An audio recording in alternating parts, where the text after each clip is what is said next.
Hello everyone. बच्चों, हम one shot revision lectures देख रहे हैं और पिछले दो लेक्चर्स में हमने चैप्टर 1 और चैप्टर 2 पार्टनरशिप फाइनल अकाउंट्स और नॉट फॉर प्रॉफिट कंसर्न्स के बहुत डिटेल में सारे एडजस्टमेंट्स डिस्कस कर लिए हैं। बच्चों, अगर किसी ने अभी तक वो वाले लेक्चर्स नहीं देखे हैं, I have given the link in the description, go and check those out. I have designed these lectures in such a way that कम समय में आपका पूरा चैप्टर रिवाइज हो जाएगा। तो आपको कुछ दिनों पहले जब एग्जाम के you want to revise this chapter, these lectures are going to be extremely useful for you. सारे मैंने पूरा एडजस्टमेंट्स यहाँ पे कवर किया है from start to end, so do go and check those out. आज के इस लेक्चर में हम chapter number 3 that is admission of a partner को बहुत डिटेल में रिवाइज करेंगे। तो without any further delay let's get started.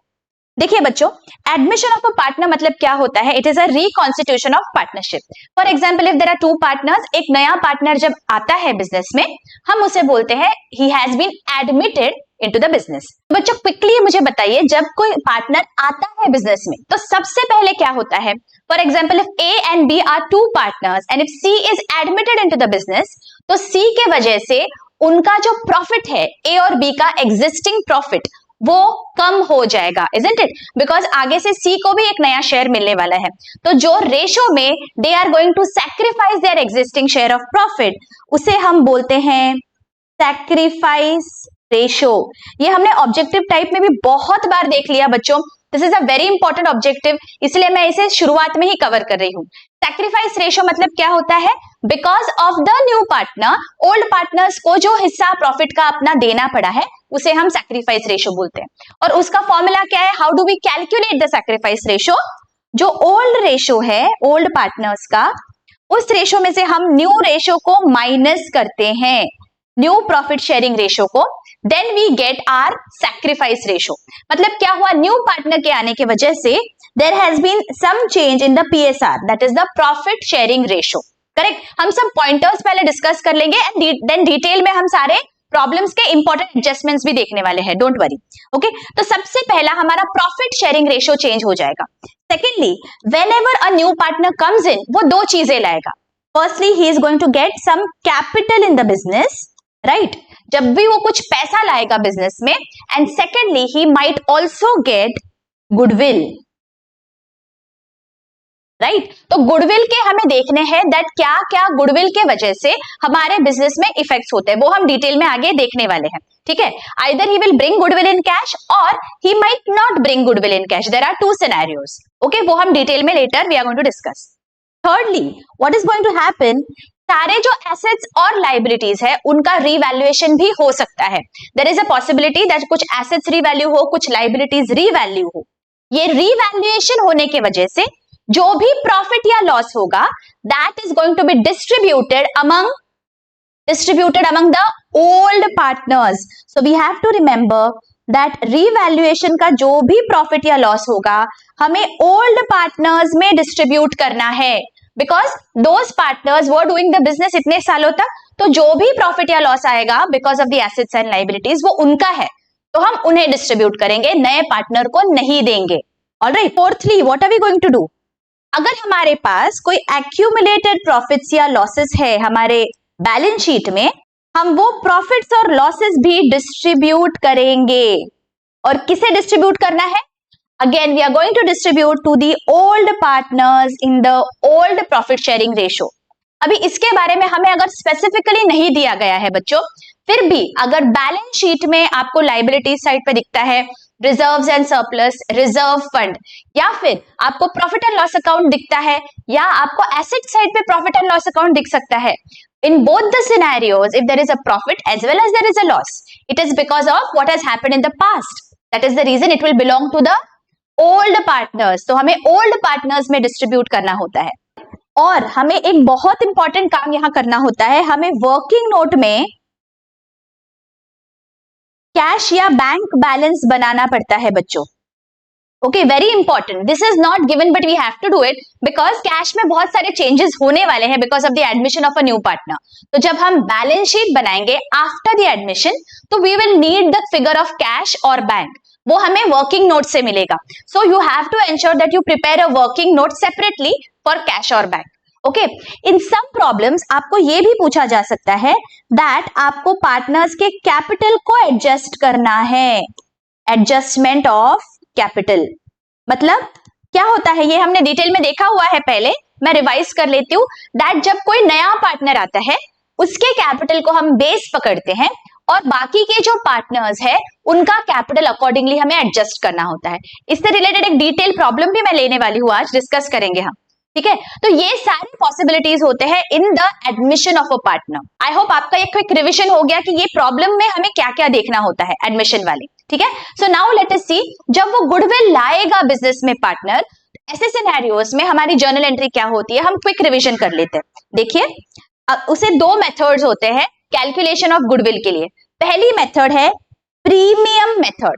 Premium method मतलब क्या, जब नया पार्टनर उसका शेयर ऑफ गुडविल बिजनेस में लाता है उसे हम बोलते हैं प्रीमियम मेथड। तो ऐसे सिनेरियो में देखो, when new partner brings his share of goodwill in cash and it is retained in the business, अगर उसने बिजनेस में पैसा लाया तो हमारी एंट्री क्या हो जाएगी, cash account debit to goodwill. और ये जो गुडविल है, now we have to distribute among whom, we have to distribute among sacrificing partners in sacrifice ratio। ये बहुत ही इंपॉर्टेंट है बच्चों, ये आपको ध्यान रखना है। तो हमारी एंट्री यहां आ जाएगी, goodwill account debit to old partners capital account, but we have to remember that old मतलब जो सैक्रिफाइस कर रहे हैं, ओके, वो ही पार्टनर्स में हमें गुडविल ट्रांसफर करना है, not all the partners in the sacrifice ratio among sacrificing partners, ठीक है। अब ऐसे हो सकता है that जब वो गुडविल लेके आए, वो गुडविल हम डिस्ट्रीब्यूट कर देंगे सैक्रिफाइसिंग पार्टनर्स में, sacrificing partners might withdraw that goodwill. Withdraw मतलब बिजनेस से पैसा बाहर जाएगा, they might withdraw it fully और they might withdraw it partially. तो ऐसे केस में देखो हम एंट्री क्या पास करेंगे, cash account debit to goodwill, because goodwill business में आया, फिर उस गुडविल को हमें सैक्रिफाइस रेशियो में डिस्ट्रीब्यूट कर देना है। And now when they withdraw, तो हमें वो पार्टनर्स के कैपिटल अकाउंट को डेबिट करके कैश या बैंक को क्रेडिट करना है, जितना भी वो विड्रॉ करेंगे वो अमाउंट में, गेटिंग इट। एंड थर्डली देखो क्या दिया गया है, when new partner brings his share of goodwill in cash and it is paid to the old partners privately. हमारे बिजनेस में कोई कैश नहीं आ रही है, यहाँ पे रिकॉर्डिंग कुछ भी नहीं होगा, okay, be very very careful. If privately they are settling it, तो हमारे बिजनेस में कुछ भी इसका रिकॉर्ड नहीं आएगा। See, in this case no entry is required to be passed in the books of the firm, getting it. देखिए बच्चों, ये हमने बहुत डिटेल में डिस्कस कर लिया है। एडमिशन ऑफ अ पार्टनर से रिलेटेड जो प्लेलिस्ट है उसमें आपको ये सब मिल जाएगा। यहाँ पे हम बस एक क्विक रिविजन कर रहे हैं सो दैट आपके सारे इंपॉर्टेंट कॉन्सेप्ट्स ये पर्टिकुलर टॉपिक से रिलेटेड इस लेक्चर में कवर हो जाए, ठीक है। देखिए, सेकेंड जो होता है that is known as valuation method.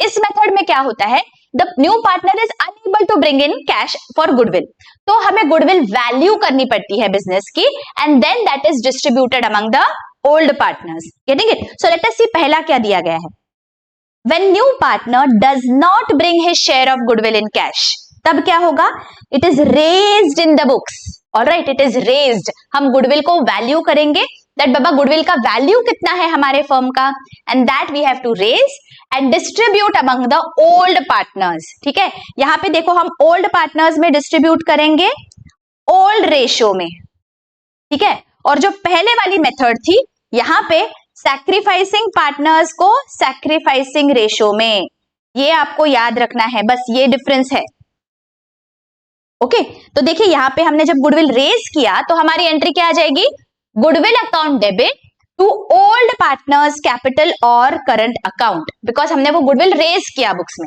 और यहाँ पे एक बात हमें ध्यान रखनी है, बिकॉज हमारे गुडविल को डेबिट बैलेंस है, वी हैव रेज्ड इट, तो obviously it is going to appear in my balance sheet, so it is going to appear in the new balance sheet, ठीक है। कई बार हमारा बैलेंस शीट टैली नहीं होता because हम भूल जाते हैं गुडविल को बैलेंस शीट में लिखना। So if you are raising the goodwill, please remember that you have to give an effect in the balance sheet as well, ठीक है। यहाँ पे दूसरा केस क्या हो सकता है, that the goodwill is raised and it has been written of.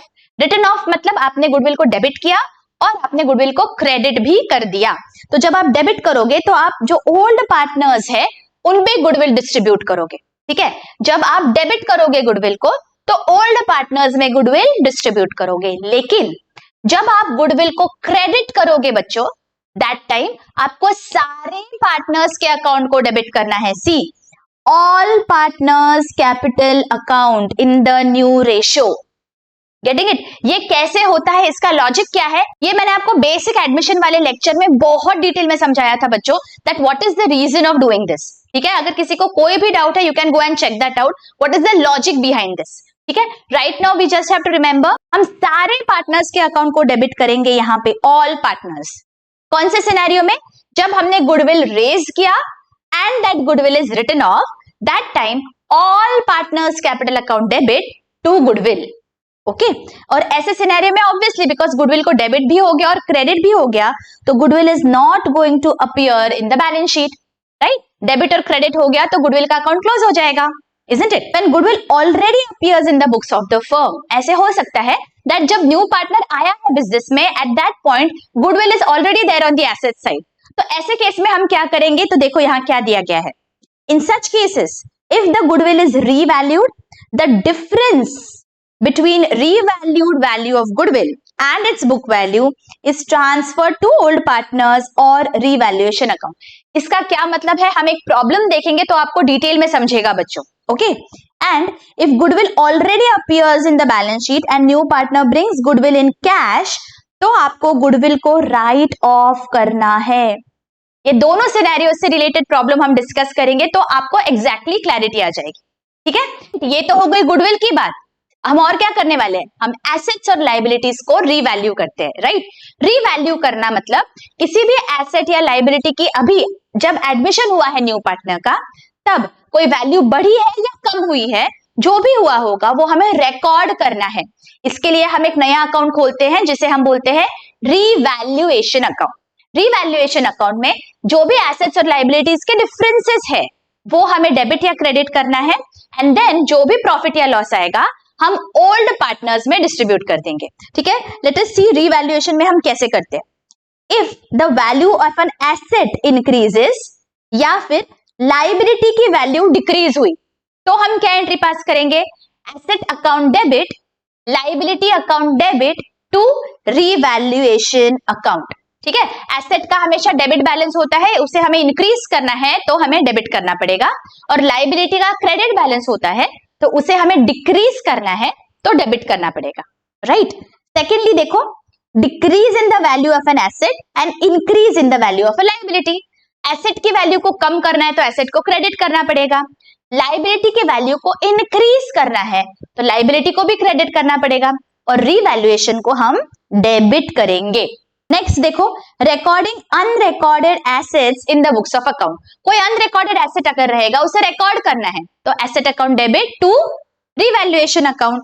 And एक नई लाइबिलिटी अगर हमें बुक्स में बनानी है तो क्या करेंगे, लाइबिलिटी का बैलेंस होता है क्रेडिट, तो revaluation account debit to liability. इसमें आपको और एक बात ऐड करनी है बच्चों, देखिए अगर हमारी बुक्स में कोई एसेट दिख रहा है, फॉर एग्जाम्पल बुक्स में कोई एसेट दिख रहा है 50,000 में, और हमारा कोई पार्टनर है for example A, he has taken over this asset for 70,000। ऐसे भी आपको प्रॉब्लम में पूछा जा सकता है, this asset is appearing in the books at 50,000, A has taken it over at 70,000। तो ऐसे केस में आपको क्या करना है, ये जो 50,000 है उसकी वैल्यू बढ़ गई, राइट? 70,000 पे आपने बेचा तो there has been an increase of 20,000। तो आप क्या करोगे, पहले इसका जो इंक्रीज है वो रीवैल्यूएशन में रिकॉर्ड करोगे, मतलब asset account debit to revaluation account, ऐसे आपको पहली एंट्री पास करनी है। For example this is a building, तो आप लिखोगे बिल्डिंग अकाउंट डेबिट 20,000 बिकॉज उसकी वैल्यू बढ़ गई है, 70 पे ले लिया है, टू रीवैल्यूएशन। ठीक है, 20,000 इसकी वैल्यू बढ़ गई है 20,000 से। Now you are going to transfer it to partners capital account. Partner ने अगर हमारा एसेट ले लिया तो हमारी एंट्री क्या हो जाएगी, partners capital account debit to the asset. तो यहां पे हम लिखेंगे is capital account debit 70,000 to building 70,000। Getting it? अगर हमने कोई भी बुक वैल्यू से ज्यादा पे एसेट पार्टनर को दिया है तो आपको रीवैल्यूएशन अकाउंट में क्रेडिट करना पड़ेगा। अगर आपके पार्टनर ने कोई भी आपका एसेट जो भी बुक वैल्यू है उससे ज्यादा पे लिया तो आपको रीवैल्यूएशन अकाउंट को इस तरह पहले क्रेडिट करना पड़ेगा। Is this very very clear? इसका ऑपोजिट भी हो सकता है बच्चों, दैट 50,000 बुक वैल्यू थी लेकिन ए ने ये एसेट सिर्फ 40,000 पे ले लिया। इसका क्या मतलब हुआ? 10,000 से कम में लिया है। तो आपको पहले क्या करना पड़ेगा? एसेट की वैल्यू को कम करना पड़ेगा। तो एसेट की वैल्यू को कम कैसे करोगे? उसे क्रेडिट करके। तो आपको पहली एंट्री पास करनी पड़ेगी, revaluation account debit 10,000 to building account 10,000। क्या किया आपने? एसेट की वैल्यू को कम कर दिया। उसके बाद ये जो एसेट है वो पार्टनर ने ले लिया। So partners capital account debit to building, यहां पे आप लिख दोगे 40,000। Getting it? दोनों सिनेरियो मैंने आपके साथ शेयर कर लिए। जब भी कोई एसेट ले जा रहा है for greater than the book value और less than the book value.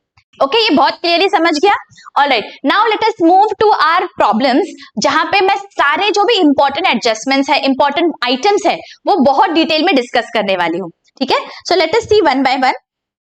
देखिए यहाँ पे फर्स्ट प्रॉब्लम है आपके बुक में, balance sheet of Sujata and Purnima who shared profits equally was as follows. ठीक है, इस तरह से आपको एग्जाम में पूछा जाएगा, बैलेंस शीट दिया जाएगा एंड देन आपको कुछ दिए जाएंगे additional information after admission of a new partner. ठीक है, and see what has been asked. Draw journal entries to record the above arrangement and give opening balance sheet of the new firm. आपको opening balance sheet बनाना है after admission of the new partner और आपको journalise भी करना है। ठीक है, so let us quickly discuss. जब भी हमारे पास एडमिशन का प्रॉब्लम आता है, so how do we go about it? ये जो बैलेंस शीट है बच्चों, this is as on 31 March 2018 और न्यू पार्टनर कब आया है? देखो 1 अप्रैल 2018 को अपर्णा आई है। इसका मतलब ये जो हमें बैलेंस शीट दिया जाता है, this is our opening balance sheet. तो what do we do? Opening balance sheet में से सारे आइटम्स हम क्लोजिंग बैलेंस शीट में ट्रांसफर कर लेंगे। तो बैलेंस शीट के सारे एसेट्स हमने लिख लिए क्लोजिंग बैलेंस शीट में। यहाँ पे कुछ एक्यूमुलेटेड प्रॉफिट्स या लॉसेस है नहीं ये पर्टिकुलर प्रॉब्लम में। और ये जो कैश दिया गया है 80,000, इसके लिए हम एक वर्किंग नोट बनाएंगे। ऑलराइट, और वहां पे हम लिखेंगे cash balance 80,000 and then whatever additions and deletions are being done वो हमें यहाँ रिकॉर्ड करना है और एट द एंड जो बैलेंस आएगा that we have to record in the new balance sheet. Alright, now let us see. सबसे पहले हमें क्या दिया है? Goodwill is valued at 2 lakh. Aparna is to bring her share of goodwill in cash.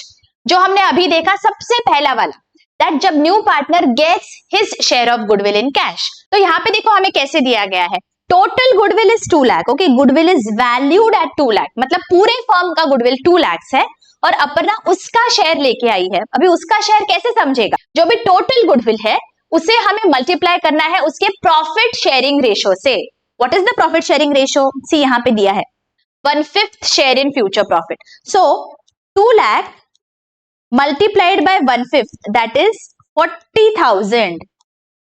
What is this 40,000? This is Aparna's share of goodwill जो वो cash में लेके आई है बिजनेस में। तो हमारी फर्स्ट एंट्री क्या हो जाएगी? Because goodwill has come into the business, cash account debit to goodwill 40,000। Right, इतना गुडविल बिजनेस में आ गया है। अब इस गुडविल का हम क्या करते हैं? We have to distribute among the sacrificing partners in the sacrifice ratio. अभी यहाँ पे आप गौर करिए बच्चों, बहुत इंपॉर्टेंट है। ऐसे प्रॉब्लम्स जहां पे सिंपली आपको दिया जाता है that a new partner has joined for this much share in the future profit, nothing else has been given. तो ऐसे सिनेरियो में जो आपका ओल्ड रेशो होता है पार्टनर्स का, वही आपका सैक्रिफाइस रेशो भी होता है। ये हमने जब कैलकुलेशन सीखा था बच्चों सैक्रिफाइस रेशो का, तब हमने ये डिटेल में देखा हुआ है। ठीक है, तो ऐसे सिनेरियो में आपको अलग से कैलकुलेट करने की जरूरत नहीं है।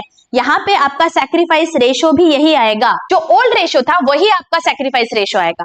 अगर आपको प्रॉब्लम में स्पेसिफिकली कुछ अलग से नहीं दिया गया हो तो ओल्ड रेशो और सैक्रिफाइस रेशो सेम है। अगर कुछ दिया जाएगा अलग से तो आपको कैलकुलेट करना पड़ेगा, और हमारा फॉर्मूला हमें पता है, sacrifice ratio is old ratio minus new ratio. Right, वो यूज करके हम सैक्रिफाइस रेशो फाइंड आउट करेंगे। बट इस पर्टिकुलर प्रॉब्लम में it is going to be same, तो 1:1 इज आवर सैक्रिफाइस रेशो। तो हमने जो ये गुडविल बिजनेस में आई है इसे हमें डिस्ट्रीब्यूट करना है हमारे सैक्रिफाइसिंग पार्टनर्स में, मतलब पुराने पार्टनर्स। तो यहाँ पे हमारी एंट्री क्या आ जाएगी, Sujata and Purnima are the old partners, so here our entry is going to be goodwill account debit 40,000 to Sujata and to Purnima 20,000 each। Getting it कि गुडविल की एंट्री कैसे करेंगे, देखिए आगे क्या दिया है, Aparna is to bring in 1 lakh as capital, so cash account debit to Aparna's capital account. All right, ठीक है। और हमें एसेट्स और लायबिलिटीज के रीवैल्यूएशन के बारे में इंफॉर्मेशन दी गई है, वो तो हमें अभी अच्छी से पता है कैसे करना है। बस ये हमें याद रखना है बच्चों that whenever we are revaluing the assets और लायबिलिटीज, दो इफेक्ट आपको देने हैं, आपको भूलना नहीं है। पहला देखो यहाँ पे क्या दिया है, a provision of 10% is to be created on sundry debtors. तो डेटर्स बैलेंस शीट में कितने पे दिख रहे हैं, देखो debtors are appearing at 26,000 in the opening balance sheet. और मैंने आपको अभी बताया था दैट ये जो ओपनिंग बैलेंस शीट के अमाउंट्स होते हैं एसेट्स और लायबिलिटीज के, हम वो ट्रांसफर करेंगे हमारे क्लोजिंग बैलेंस शीट में। तो क्लोजिंग बैलेंस शीट में हमारे डेटर्स 26,000 पे दिख रहे हैं। अभी हमें बोला गया है that they have to be revalued, हमें एक प्रोविजन क्रिएट करना है 10% on debtors. So 10% of 26,000 that is 2,600। तो हमारी एंट्री यहाँ पे क्या आ जाएगी, revaluation account debit to provision for doubtful debts 2,600, this is our journal entry. ठीक है, तो रीवैल्यूएशन अकाउंट जब हम बनाएंगे उसके डेबिट में हमें 2,600 लिखना है। And second effect, balance sheet में जाएंगे और डेटर्स से माइनस करेंगे। किस तरह, देखिए रीवैल्यूएशन अकाउंट में यहां पे हमें लिखना है 2 RDD 2,600 और तुरंत इसका सेकेंड इफेक्ट, बैलेंस शीट में हम माइनस करेंगे from the debtors 2,600 less RDD। Getting it? इस तरह आपको जो भी हम रीवैल्यू कर रहे हैं एसेट्स और लायबिलिटीज, इनके दो इफेक्ट्स देने हैं। अगर आप भूल गए तो आपका बैलेंस शीट टैली नहीं होगा। Okay, these small tricks and tips you have to follow while solving the problem. Alright, so every time आप कोई भी adjustment entry pass कर रहे हो, ensure that you are giving two effects. Okay, after giving all the effects, आपको पहले revaluation account close करना है। revaluation account में या तो profit आएगा या loss आएगा, जो भी आएगा आपको distribute कर रहा है among old partners in the old profit sharing ratio। और ये करने के बाद partners के capital account को आपको close करना है and the balances will appear in your balance sheet।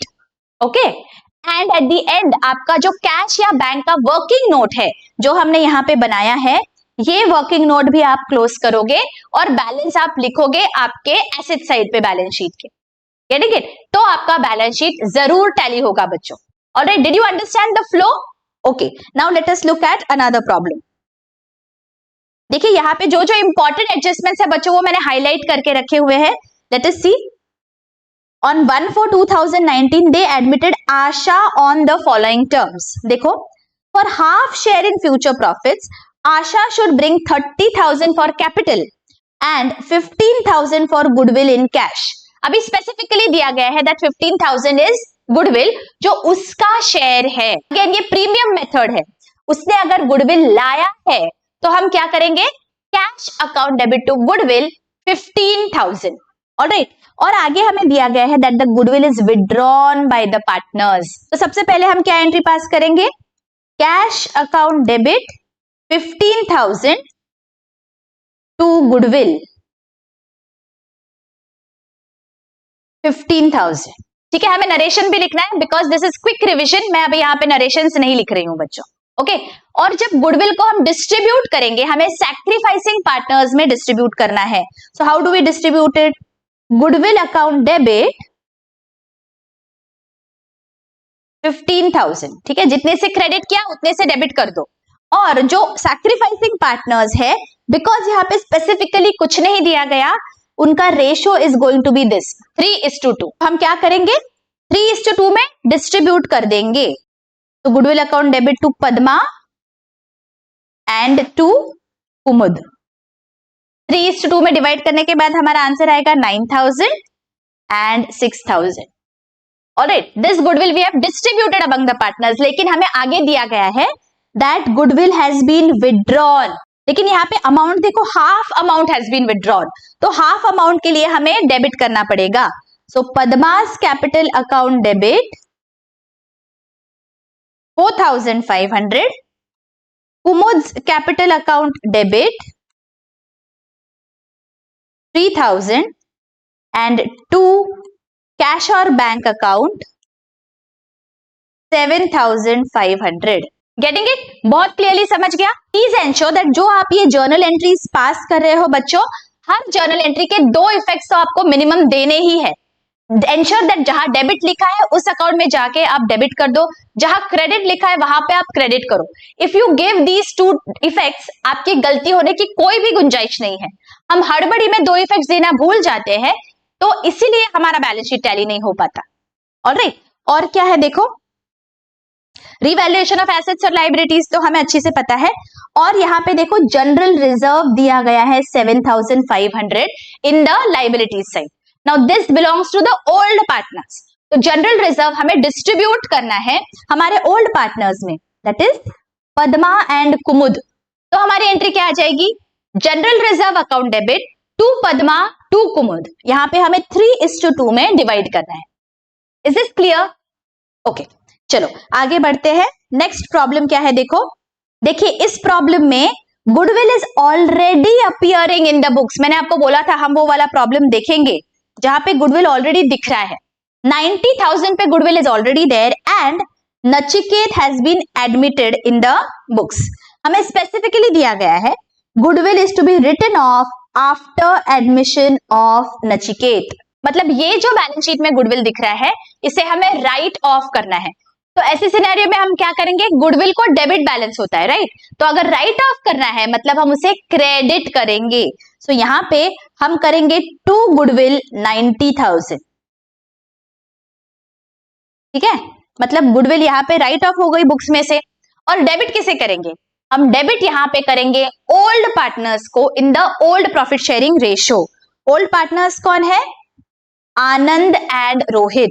तो यहाँ पे आनंद और रोहित के कैपिटल को डेबिट करेंगे, Anand capital account debit, Rohit capital account debit to goodwill. 90,000 को इस रेशियो में डिवाइड करना है हमें 4:1। यहाँ पे हम लिख देंगे 72,000 एंड 18,000। Getting it? किस तरह से आएगा, अगर गुडविल ऑलरेडी दिख रहा है बुक्स में बच्चों और अगर आपको उसे राइट ऑफ करना है तो आपको इस तरह से एंट्री पास करनी होगी, old partners capital account debit to goodwill. तो अभी गुडविल बिजनेस में नहीं दिखेगा। All right, okay. अभी इसमें अगर आप वापस लायबिलिटी साइड देखो तो यहाँ पे रिजर्व फंड दिया गया है। तो this reserve fund we will distribute among the old partners in the old profit sharing ratio.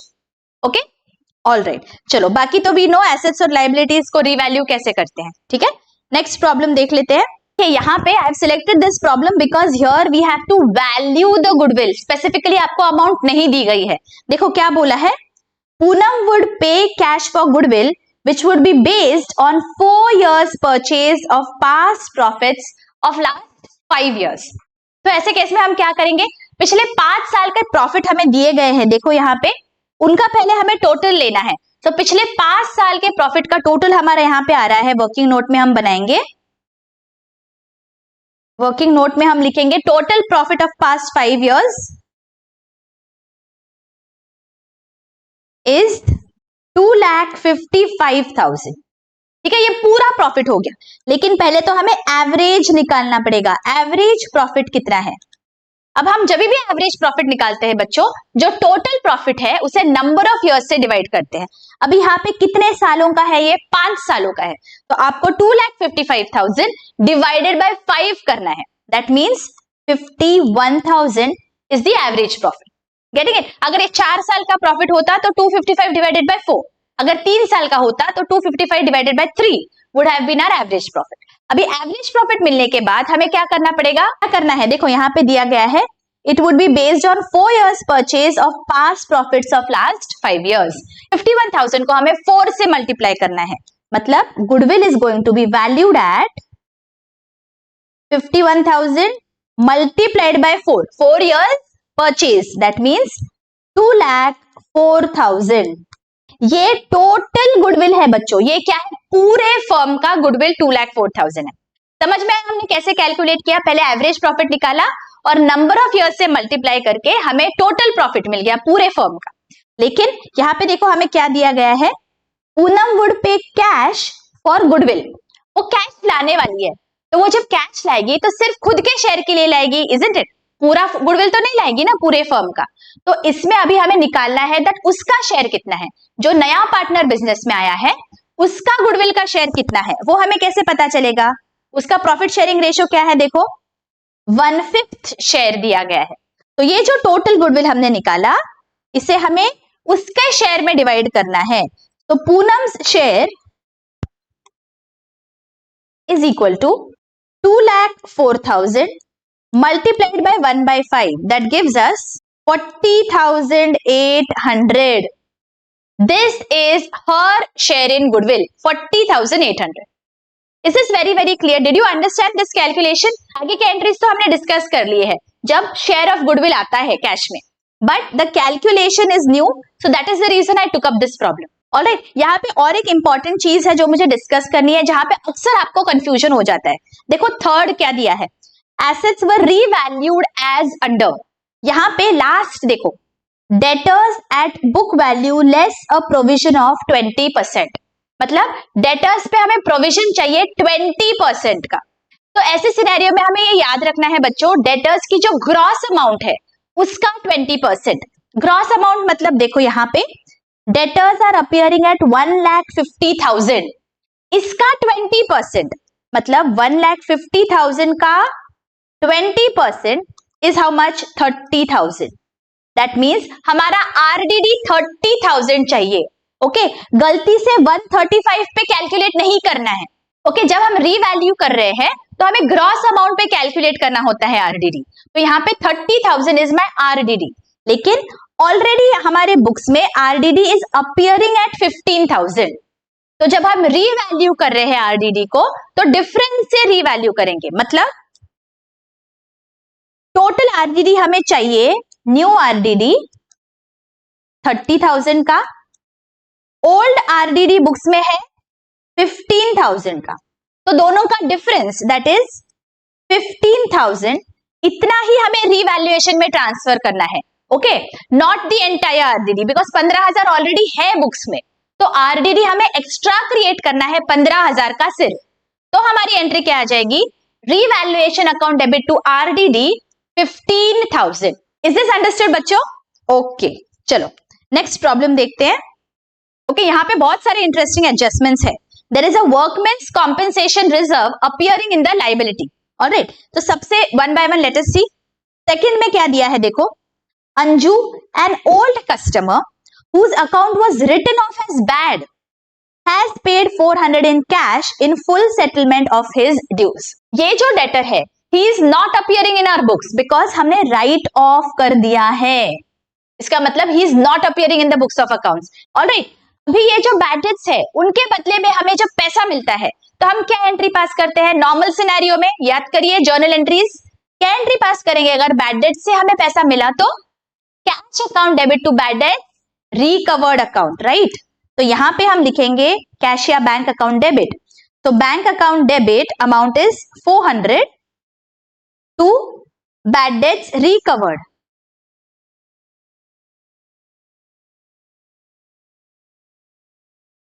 ये हमारी फर्स्ट जर्नल एंट्री आएगी। अभी इसके हमें दो इफेक्ट्स देने हैं बिकॉज हर जर्नल एंट्री के दो इफेक्ट्स आते हैं, तो ये बैंक में 400 रुपीज हम ऐड कर देंगे और ये जो बैड डेट्स रिकवर्ड है 400, एक नया लेजर अकाउंट खुलेगा। सी इस तरह से bad debts recovered,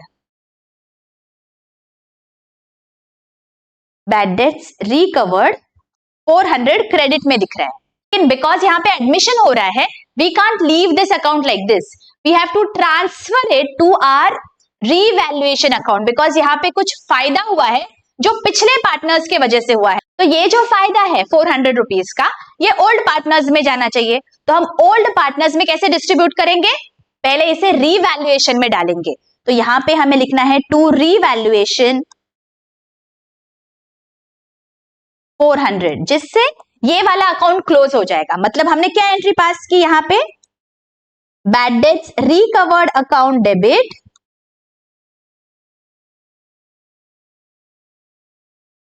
$400 to revaluation account,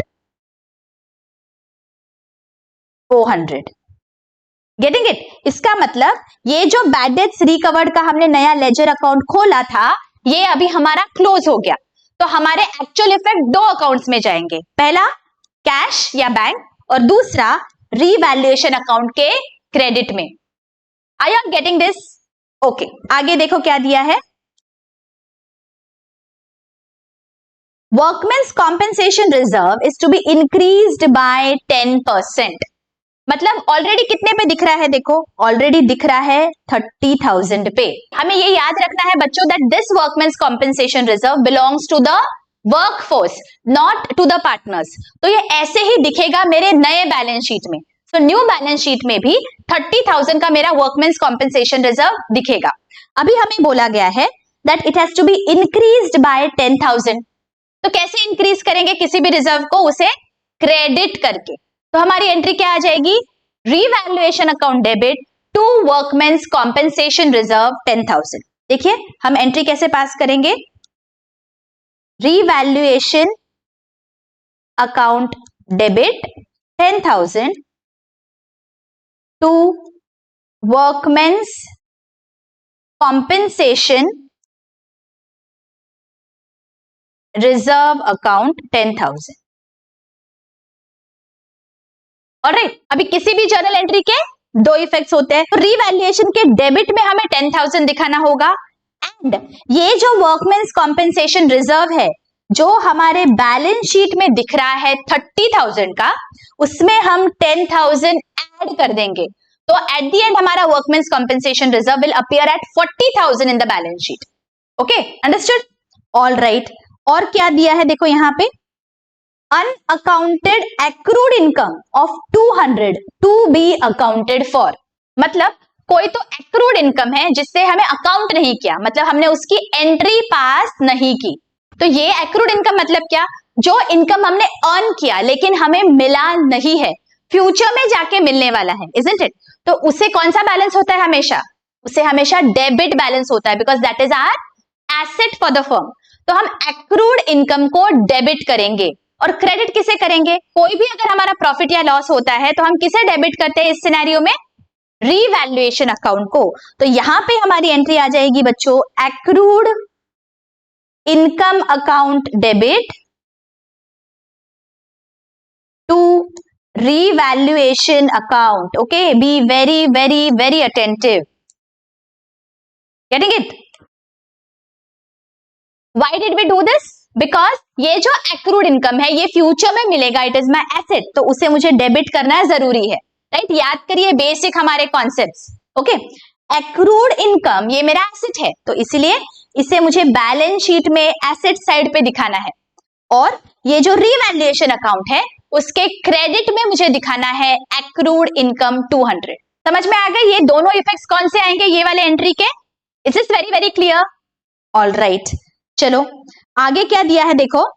Capitals of all partners are to be in the new profit sharing ratio taking old partners total capital as base. देखिए total capital हमें base पकड़ना है after adjustment.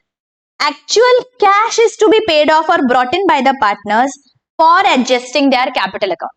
मतलब यहाँ पे हमें adjustment करना है पार्टनर्स के कैपिटल का. तो वो किस तरह करते हैं? लेट अस सी.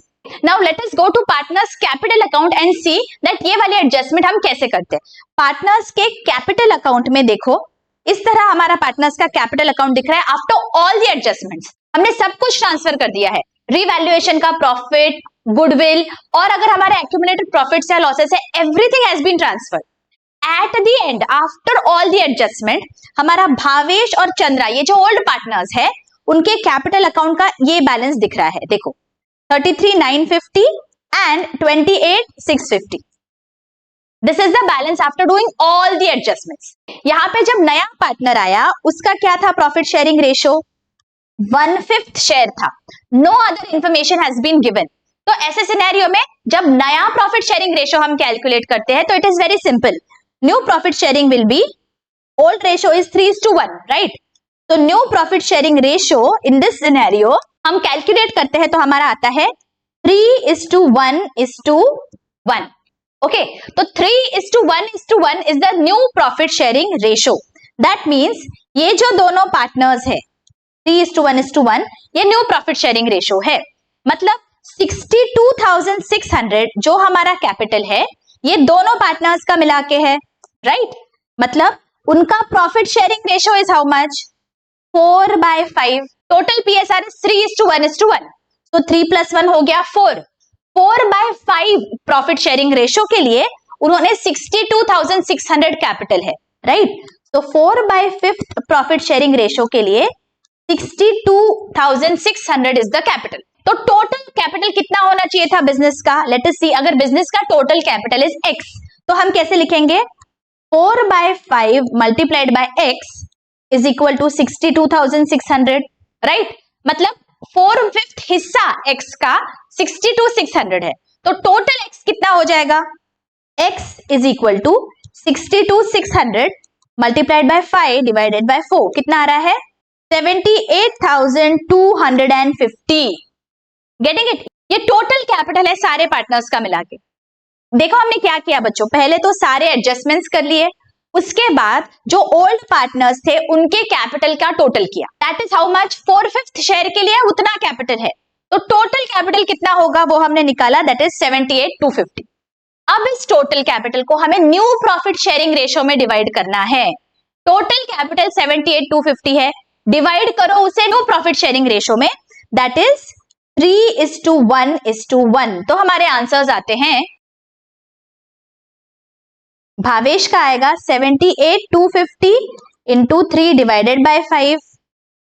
चंद्रा का आएगा 78,250 into 1 divided by 5 and Alia का आएगा 78,250 इंटू 1/5. देखो कितना आ रहा है?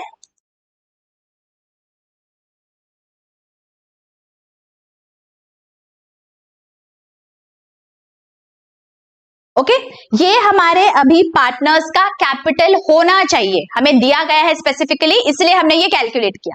सो लेट अस कंपेयर कि पहले क्या दिख रहा था. 46,950 इज द कैपिटल जो जरूरी है, अभी हमें उतना चाहिए. और आफ्टर ऑल द एडजस्टमेंट्स हमारा कैपिटल कितने पे दिख रहा था? देखो, भावेश का capital after all the adjustment was 33,950. हमें चाहिए 46,950, मतलब हमें ज्यादा कैपिटल चाहिए. इसका मतलब Bhavesh has to get in cash in the business, because हमें यहां बोला गया है that the adjustment has to be made through cash. Actual cash is going to be brought in by the partners. तो यहाँ पे भावेश को पैसा लाना पड़ेगा बिजनेस में. कितना लाना पड़ेगा? जितना डिफरेंस है उसे 46,950 चाहिए है हमें, लेकिन उसके पास सिर्फ 33,950 दिख रहा है बैलेंस. इसका मतलब 13,000 का कैश वो बिजनेस में लाएगा. तो हमारी एंट्री क्या आ जाएगी? Cash account debit to Bhavesh capital 13,000. तो यहां पे हम लिख लेंगे बाय कैश 13,000. Getting it? अभी देखते हैं चंद्रा के केस में क्या हो रहा है. चंद्रा के केस में 15,650 is the new capital, right? और after all the adjustments 28,650 was the capital. इसका मतलब कैपिटल ज्यादा है. तो अभी क्या करना पड़ेगा? Chandra has to take away some capital from the business. What is the difference? The difference is 13,000. तो हम क्या करेंगे? चंद्रा के कैपिटल अकाउंट को डेबिट कर देंगे, उसे उतना पैसा दे देंगे. तो Chandra's capital account debit to cash 13,000. Please ensure that आप बराबर कैपिटल अकाउंट में लिख रहे हो. चंद्रा के कैपिटल को डेबिट करना है. Getting it? जिस किसी पार्टनर को कैपिटल में कम दिख रहा है हमें बैलेंस, उससे हम पैसा लेंगे, और जिसका ज्यादा दिख रहा है उसे हम पैसा लौटा देंगे. ऑलराइट. और आलिया के केस में तो क्या है? आलिया के केस में हमें 15,650 इतना कैपिटल चाहिए. उसने कुछ भी कैपिटल अभी नहीं लाया हुआ है. So this is the capital that Alia is going to bring into the business. तो हमारी एंट्री आ जाएगी cash account debit to Alia's capital account. So here I am going to write down 15,650. I hope ये एडजस्टमेंट बहुत अच्छी से समझ गई है बच्चों. यहाँ पे आपको कहीं ऐसा भी दिया जा सकता है that this adjustment has to be made through current account या it has to be made through partners loan account. Anything can be given. इस प्रॉब्लम में हमने कैश यूज किया है for adjustment of the capitals. Is this very very clear? कैसे करना है? आपको पहले देखना है दैट आपके पार्टनर्स के कैपिटल अकाउंट में आप सारे एडजस्टमेंट्स दे दो। उसके बाद आपको पार्टनर्स के कैपिटल अकाउंट को फाइंड आउट करना है कि कितना बैलेंस है। This is the balance in our scenario and then you do the total एंड आप कैलकुलेट करोगे कि टोटल बिजनेस का कैपिटल कितना है। इस सिनेरियो में हमने ये इक्वेशन करने के बाद this is the total capital of the business और इस टोटल कैपिटल को हमने प्रॉफिट शेयरिंग रेशियो में डिवाइड कर लिया। तो यहाँ पे हमारे न्यू कैपिटल्स आ गए और न्यू कैपिटल और ओल्ड कैपिटल को, ओल्ड मतलब आफ्टर डूइंग द एडजस्टमेंट्स जो कैपिटल थे उन्हें हमें कंपेयर करना है and accordingly we are either going to bring in cash into the business or give away cash to the partner. Is this understood? Let's look at another problem. देखिए यहाँ पे मैंने हाईलाइट किए हुए हैं कुछ important adjustments, let us look at those. देखिए balance sheet के एसेट साइड पे बच्चों प्रॉफिट एंड लॉस अकाउंट का डेबिट बैलेंस है एंड एडवर्टीजमेंट का सस्पेंस अकाउंट है 12,000 ईच। इसका क्या मतलब है? ये हमारे एक्यूमुलेटेड लॉसेस है, so these we have to distribute among the old partners in the old profit sharing ratio. Okay, ये भूलना नहीं है हमें। ऑलराइट, और हमें लायबिलिटी साइड में देखो इन्वेस्टमेंट फ्लक्चुएशन रिजर्व दिया गया है 15,000।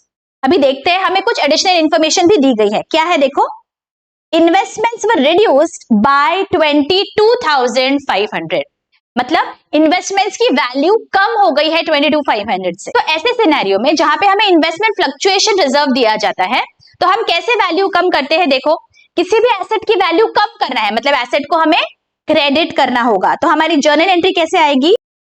To investment 22,500, right. अभी यहाँ पे एक फ्लक्चुएशन रिजर्व बनाया गया है, so this reserve we have to use first while reducing the value of the asset. Okay, fluctuation reserve as the name suggest, अगर वैल्यू में कोई भी फ्लक्चुएशन होता है तो this reserve we have to use. तो ये रिजर्व का बैलेंस क्रेडिट है, राइट, वो लायबिलिटीज में अपीयर हो रहा है, सो we have to use this. So investment fluctuation reserve को हम डेबिट करेंगे, मतलब हमने उससे यूज कर लिया। So investment fluctuation reserve account debit, fluctuation reserve account debit। कितने से डेबिट करेंगे? जितना दिख रहा है 15,000, हमने 15,000 से डेबिट कर दिया, लेकिन हमारा reduction in the value of the asset is 22,500, लेकिन फ्लक्चुएशन तो रिजर्व तो सिर्फ 15,000 का है हमारे पास। तो हम क्या करेंगे? अब जो डिफरेंस आ रहा है बच्चों दैट इज 7,500 का, इसे हमें रीवैल्यूएशन को डेबिट करना है। तो यहां पे हम करेंगे revaluation account debit 7,500। Are you getting this? अगर हमें इन्वेस्टमेंट फ्लक्चुएशन रिजर्व दिया जाएगा तो पहले हम इन्वेस्टमेंट फ्लक्चुएशन रिजर्व को यूज करेंगे, फिर भी अगर हमारा कुछ रिडक्शन है then we are going to use the revaluation. Alright, तो अभी ये हमें ट्रांसफर करने हैं एंट्रीज हमारे अकाउंट्स में। तो रीवैल्यूएशन अकाउंट के डेबिट में जाएगा 7,500। ऑलराइट, और ये जो इन्वेस्टमेंट फ्लक्चुएशन रिजर्व है डेबिट, इसका हम क्या करेंगे? जो इन्वेस्टमेंट फ्लक्चुएशन रिजर्व यहाँ ओपनिंग बैलेंस शीट में दिख रहा है बच्चों 15,000, उसे हमने डेबिट कर दिया 15,000 से, मतलब अभी हमारे क्लोजिंग बैलेंस शीट में इन्वेस्टमेंट फ्लक्चुएशन रिजर्व नहीं दिखेगा। ऑलराइट, और ये हमने इन्वेस्टमेंट को क्रेडिट कर दिया 22,500 से, तो इसका इफेक्ट आएगा हमारा जो बैलेंस शीट में इन्वेस्टमेंट है विच इज अपीयरिंग एट 1,08,000, इसमें से हम माइनस करेंगे 22,500। Is this clear? इस एडजस्टमेंट एंट्रीज के 3 इफेक्ट्स हमने दिए। Is this very very clearly understood? Alright, और एक इंपॉर्टेंट एडजस्टमेंट है, देखो यहाँ पे लास्ट क्या दिया गया है? Capitals of Adil and Sameer to be adjusted taking Raju's capital as base. Adjustment is to be made through cash. अभी देखो यहाँ पे एडजस्टमेंट कैसे करना है हमें? इनकमिंग पार्टनर जो है राजू, उसका कैपिटल हमें बेस लेना है। पहले वाला हमने कुछ अलग किया था एडजस्टमेंट, यहाँ पे हमने इनकमिंग पार्टनर्स का कैपिटल को बेस लेना है। तो इनकमिंग पार्टनर ने कितना लाया है कैपिटल? देखो Raju pays 30,000 as his capital, ये हमें दिया गया है। अभी न्यू प्रॉफिट शेयरिंग रेशियो इस सिनेरियो में आता है 2:1:1।